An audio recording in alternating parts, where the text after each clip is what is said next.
Hello, my name is Andrea Rodriguez, and today I will be presenting my dance midterm on Mary Taglioni and Filippo Taglioni.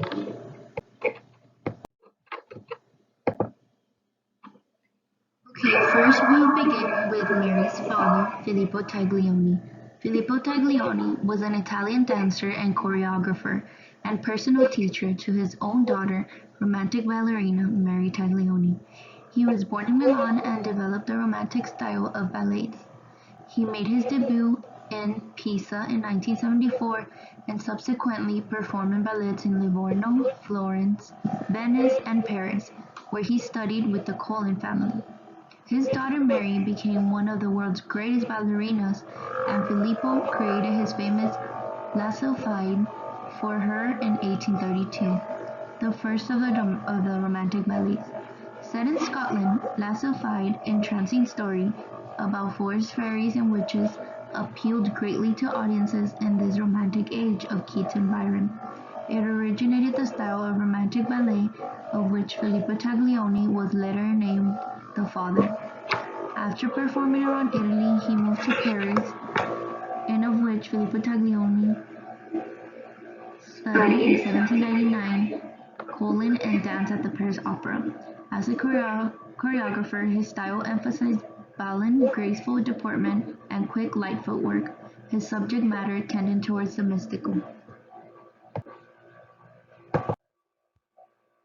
Now into Mary Taglioni. Mary Taglioni was very young when her family moved to Vienna, and this is when her training started under the direction of her father and John Francis Colin. She was given vigorous training along with difficult exercises, which focused on her legs for 6 months so that she could perform in Habsburg capital. For 2 hours in the afternoon, the everyday focus was laid on adagio movements to improve her form and poses of ballet. She became one of the first women to dance on the extreme tips or points of toes. Mary danced in both Munchin and Stuttgart and then joined the Paris Opera. Despite being exceptionally plain and with long arms and legs, Mary Taglioni became more than the world's most famous dancer. Her look became the defining image of the ballerina, poised in the tips of her toes, wearing long white tutu and a floral wreath, and her dark hair parted at the center and drawn back. Taglioni and her father owned the technique to perfection, making it effortless and an expression of character. To her audiences, she seemed to float above the ground. She also took the advantage of the resources that her father could provide, which were his professional network, technical and teaching skills, and supported guardianship, while she developed her own talents for teaching and composing dance. As often the case of musicians and artists, her family played the crucial role in the development of her artistic autonomy. From that day forward, point work became an integral part of ballet routine. Critics referred to her as our Taglioni as did the public. More than anything, it was the essence of her art that captivated Mary's Russian audiences. Ballet dreamy quality reflected the mood persuasive in Russian society during those years. The ballerina reminded them of the romantic spirit fraught with passion and longing.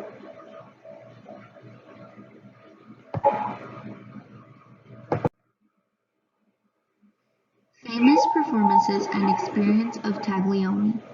Mary trained in theatrical dancing from 1815 to 1822 and made her stage debut in Carnegie Theatre in Vienna, before being hired in 1827 by the Paris Opera, to which she would bring new aesthetic that effectively revolutionized the art of theatrical dancing in Europe.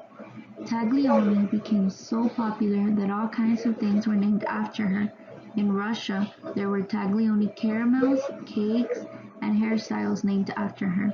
In 1827, she left the ballet of Her Majesty's Theatre and signed a contract with the Imperial Ballet in St. Petersburg. It was here where she reached the apex of her career.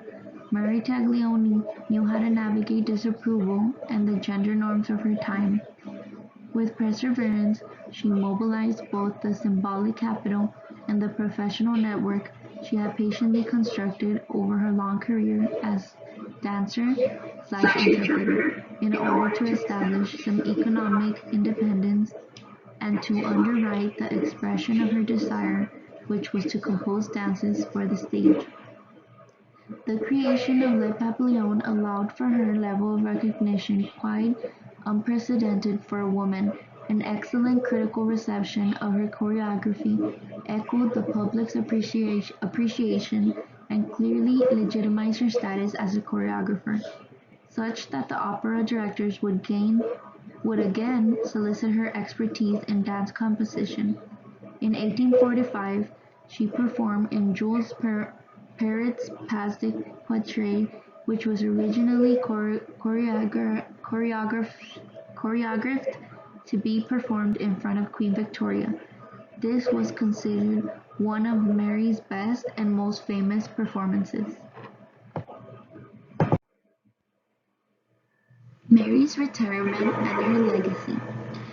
She gave her last performance and retired from dancing in 1847. After she retired from dancing, she went to live in Italy on the shores of Lake Como. After her father went bankrupt, she figured on the six-member select jury of the first annual competition for the Corps de Ballet held April 13, 1860. In the 1870s, Taglioni moved to London where she taught social dance to children and society ladies, as shown in the picture below. Mary Taglioni's legacy leads on, and she was the creator of delicate styles with balanced poses and established new standards of dancing techniques which every professional dancer must reach today. She remains an inspiring example of what can be accomplished against the odds by a young artist of vision and determination.